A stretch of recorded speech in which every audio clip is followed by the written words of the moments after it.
نظم بوي ما د نظم عنوان دی زئی چی غندنو کو دی جل وهلی پانی د ګلاب مخم تور دی د سرو ګلونو خيجي لمبي لمبي دی اور دی تنکئی تنکئی جڑا دا بلهانا تر سشور دی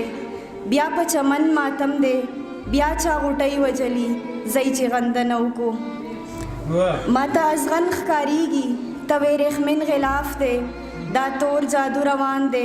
پخکارا اعتکاف دے شغلے راخیجی گورا حشر را خور پقاف دے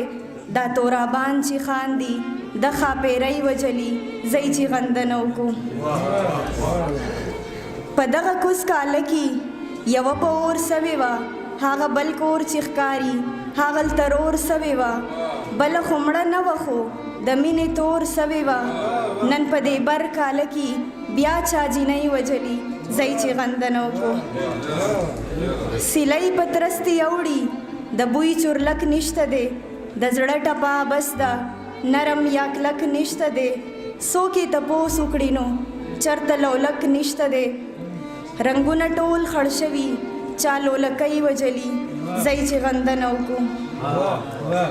چرت سورکی لاړه چرت عدل بدل شي کله زلف خورے او کله ول په ول شي نازک نازک مخونه زاګه شډل بډل شي چای روحونه مړکړه چای بوټي وجلی زئی چی غندنو کو د مینې رون سفر کی لیلا پتور مړکیږي ادم خان تل اتلوي درخو په اور مړکیږي یوسف د ډیرو پیرشي بانو پشور مړکیږي دغه بیخي ښکاره ده چا میمونی وجلی زئی چی غندنو کو دا یو قلم وګوره د بل قلم خلاف دی سو کې بدلون غندیو سو کې د تم خلاف دی زما لیکوال د ادب د زیر و بم خلاف دی سوک د ټپی خلاف دی چانی مکئی وجلی زئی چی غندنو کو چای ټکری وجل چای نتکئی وجلی چای پیزوان وجلے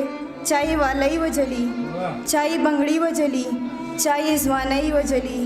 سو کی ارزمړه کوي چای سیالئی وجلی زئی چی غندنو کو زئی چی غندنو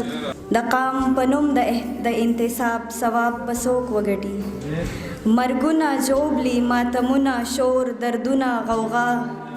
د تړ موخ کو د حساب ثواب بسوک وګټي او په وینو وینو شونډو سوال می یو راغله دیخو توانی لري څوک د جواب ثواب بسوک وګټي د میخکی او د بنگړو ډالۍ خو هم خد خو راته ډالۍ کړي چې کتاب ثواب بسوک وګټي سر تاسو په اجازه یو غزل به وایم او بیا به دا نظم ستا لهجه کې څنګه جواب درکما دلدارا ستا لهجه کې څنګه جواب درکما دلدارا دومره خلا نیم پریوتلی لما یارا او سو خصلت نور خدا صفت پکې لازم دے سو خصلت نور خدا صفت پکې لازم دے بویا بویا بویا سړی بویا لکردارا او وهم را توای چې تر خاورو به می بیاي وهم را توای چې تر خاورو به می بیاي ای زما د خاورې د خیسته وخت انتظارا او نوم دی بلها خوږ دی محبته خدا هم دا کړم دی لاس په سر د زندګۍ د کاروبارا او سو شوه کستا د شونډو خرا وتل ګران دي سو شوه کستا د شونډو خرا وتل ګران دي اخلم خوندونه ستا د شونډو له انکارا او ګورا په محفل کې داسې مه بې حاله کېږه ګورا په محفل کې داسې مه بې حاله کېږه ای زما د سترګو په یو رب خمار خمارا او ورک یما قتلیږما دا څنګه رټلی کېږم ستا که اجازه وي تپوس وکړما سرکارا او نور څه درنه نه غواړي بس دومره یې ارزو ده چاته یې الفت کی پاتې رانه ولې یاره